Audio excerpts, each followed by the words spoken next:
Hey, welcome back to Right, Wrong, or Indifferent. Thank you for tuning in to this episode. Today we're going to be talking about contextual ethics.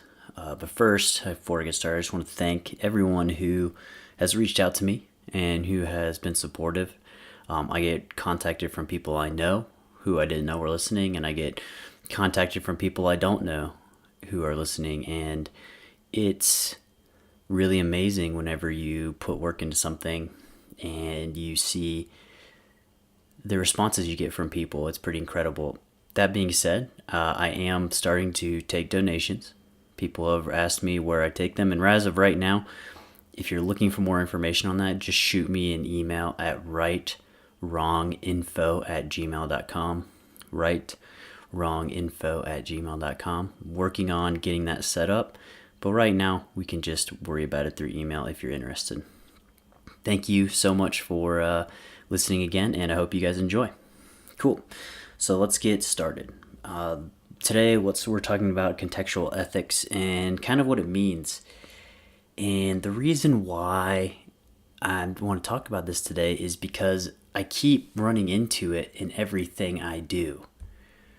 Everything now is more and more, it's almost more important now to be contextually ethical than ever because of the amount of information that we receive. It's important to think critically about it and to come to conclusions that make sense in the context. So let's define that. And I looked around for a good definition for this to kind of try to articulate it better, because to me, I don't say it's a new idea, but it's a new idea to be able to articulate it out loud. And I looked around for different ways that people have put contextual ethics, and I think this is the best one I've found. And this is from the Foundation Au Stade La, which is a French organization. And I'm going to read this quote here for you.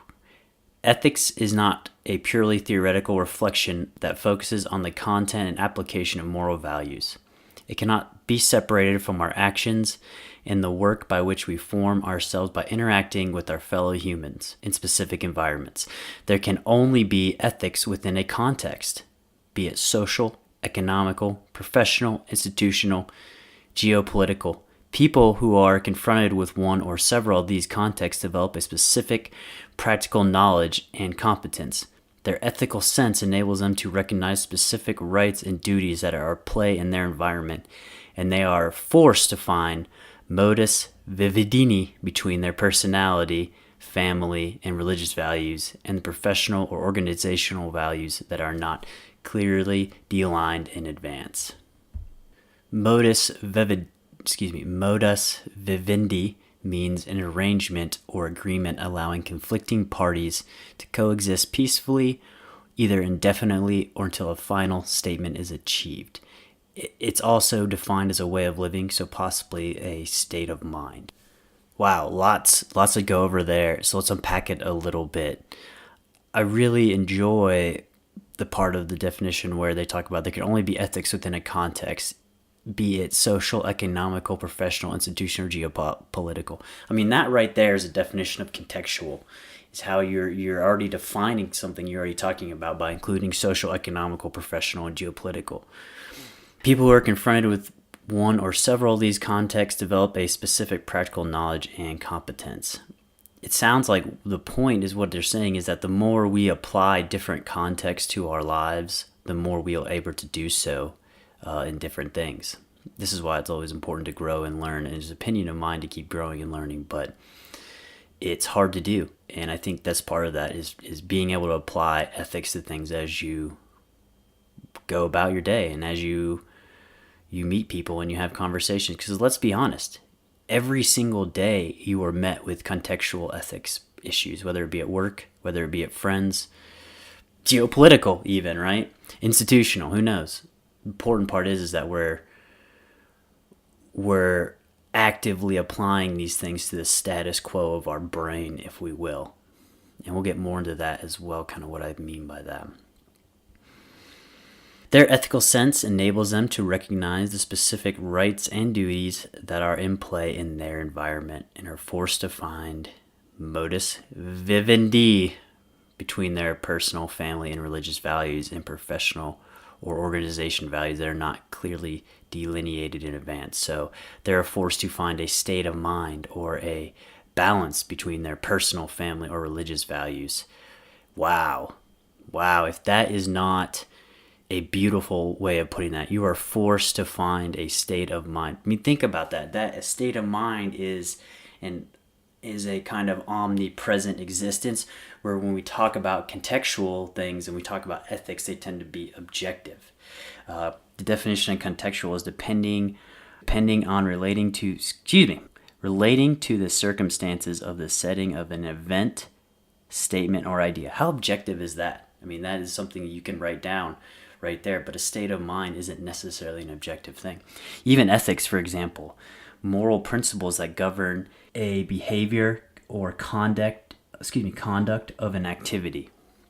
Again, these two things that are very objective come together to make a subjective opinion, shout out to John, about something. And maybe an opinion isn't subjective. Maybe I've been thinking about that too wrong now. In the sense of contextual ethics, if you're applying these things to your most full extent, which I don't know if you can ever do that, is there a point where opinion actually becomes objective instead of a subjective opinion? This is an interesting thought experiment. This kind of leads me on to a little bit more elaboration on this, something called epistemology. And this is the study of what distinguishes justified belief from opinion, which is a strange thing to me. And I wish, as much as I love this topic and I think it's so important we explore, I still almost think we're hitting all the wrong points. It distinguishes a justified belief. What I'd like to see it is what's maybe not a justified belief, but a justified fact from opinion. What's the study of that? Why does it have to be a justified necessarily belief? Why can't we necessarily come up with agreed upon objective boundaries? I think that's a possibility.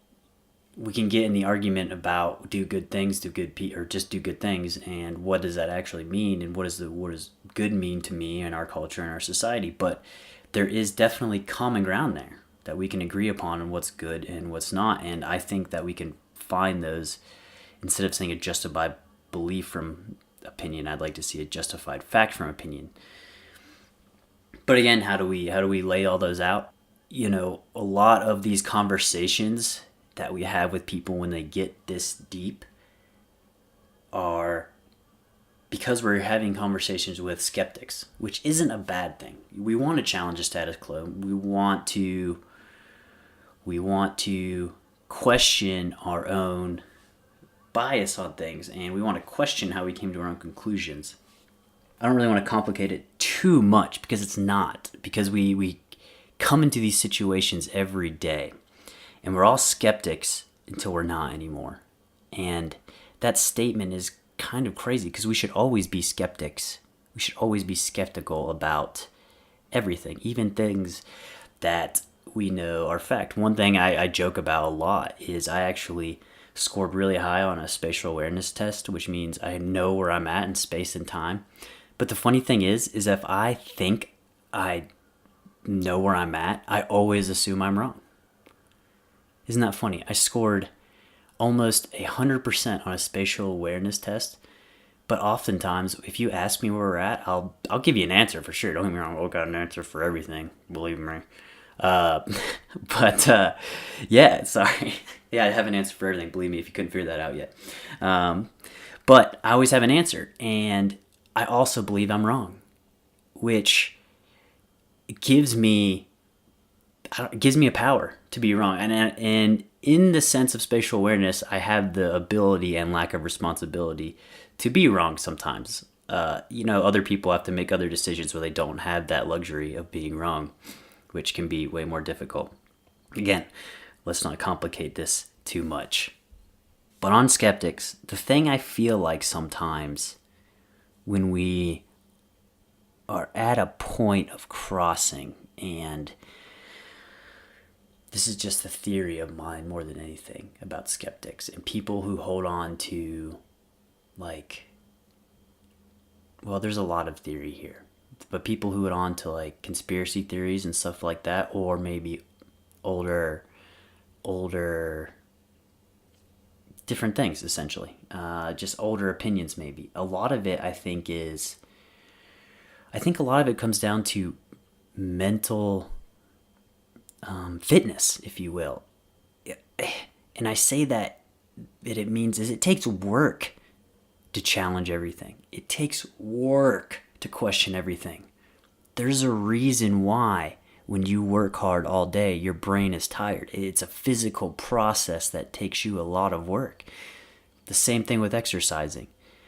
But if you don't do this, if you don't exercise your mind, if you don't question what your biases are or what things pop into your mind instantaneously for this justified reason, you're going to fall into that habit and you're going to dig that rut deeper and deeper and deeper. So not only do I think that people who are stuck in old opinions are A, stuck in a rut, but B, I also think that their mental capacity is out of fitness. And I mean that in the sense that it's hard for them, it takes work for them to challenge their status quo. It's painful to get up and run. It hurts to go to the gym. It hurts to exercise your mind. But if you don't use it, you lose it. And I truly believe that's the reason why people fall into a certain amount of routine, good, bad, or indifferent, what that routine looks like over their lifetime. Because your mind's either going to get weaker or stronger. It's never static. And if you're not training your mind to get stronger, your mind's only going to get weaker. I don't know what it means to challenge your mind. I don't know what that means to grow or stretch your mind. Obviously, reading and trying to expand your brain as much as possible. And that's the general stick of things. It's hard to say. I'm talking myself in circles a little bit. I don't want to drop the fact I don't want to address it as fact. I don't think that it's fact. I think there's contextual evidence to show that it's important to exercise your mind from the start of your life to the end, to avoid falling into ruts, to avoid falling into certain disbeliefs. Whether that's right or whether that's good,